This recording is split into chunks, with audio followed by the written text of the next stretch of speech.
দেখো বন্ধুরা আমাদের কুল গাছে কত কুল হয়েছে।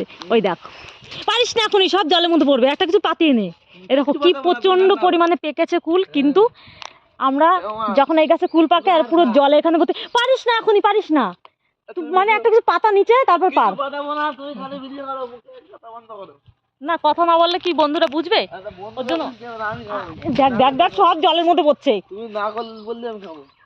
তো ওইটা তার লগা দিয়ে দেখেছো, ছেলেপিলেরা একদম কথা শোনে না।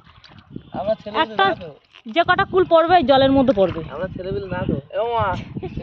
নাকি ছেলেপিলে না তো বলো, এরকম কি কুল হয়েছে কুলগুলো। আজকে দুপুরবেলা কটা কুল মাখা করবো। সব কুল কুড়াতে চলে এসছে ছেলেপিলে, কথা ছেলেপিলে সব কুল কুড়াতে চলে আসে সকাল হলেই। দেখো প্লাস্টিক পেতেছি বিছানার মতো, কেন বলো তো? একটা কুলও যাতে নিচে না পড়ে, তো সেই কারণে জলের মধ্যে কুল পড়লে না একটা কুলও খুঁজে পাওয়া যায় না। আর এই প্লাস্টিক পেতে নিয়েছি, যে কিছু হলেও কুল এই প্লাস্টিকে পড়বে, তো সেইগুলো আমরা পেয়ে যাব। প্লাস্টিক ধরে টেনে তুলে নেবো উপরে, তো প্লাস্টিকের মধ্যেই পড়বে। আর যেগুলো বাইরে পড়বে সেগুলো আর কি কিছু পাবো কিছু পাবো না। তো আমি একটুখানি লগা দিয়ে দেখো কি পরিমাণে কুল, পুরো হলুদ হয়ে গেছে কুলে গাছ, পুরো হলুদ হয়ে গেছে কুলে। আর সব কটা সরে গেছে, বলছে যে আমরা কুড়িয়ে দেবো না, তুমি একা কুড়াবে। তো ওরা আমাকে মাসি বলে, বলছে মাসি তুমি একা কুড়াবে, তা আমি চলে গেছে এখান থেকে। তা কি করব, আমি পেরে নিলাম। দেখো পুরো ডালটা ফাঁকাই হয়ে গেছে, আর এইগুলোকে কুড়িয়ে নিতে হবে এখন।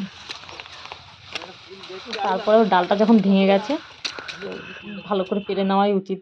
গাছ থেকে ভেঙে গেলে না, ডাল থাকলে শুকিয়ে থাকবে উপরে।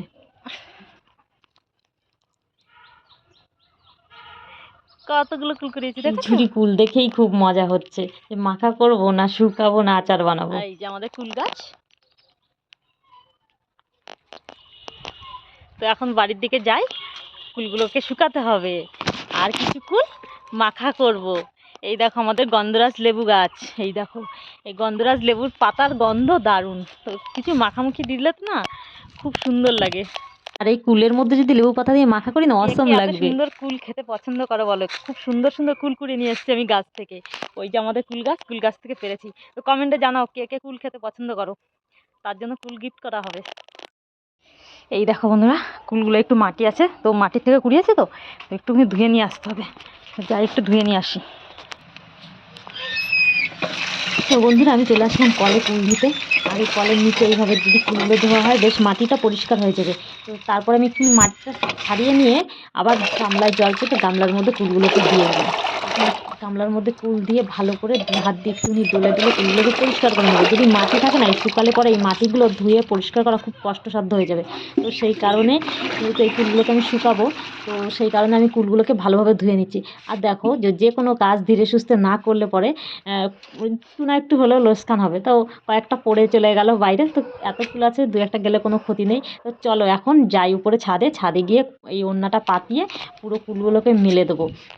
আর ওড়নাটা আমার পাতানো হয়ে গেছে, এবারে কি ফুলগুলোকে মেলবো। তো এখানেও একটা সর্বনাশ হবে, দেখো একটু বেশি ক্যালমা মারতে গিয়ে অর্ধেকের বেশি না, কম অল্প কিছু কুল বাইরে চলে গেছে। তো বাইরে চলে গেছে মানে বালি লেগে গেছে, এইগুলোকে আবার ধুতে হবে।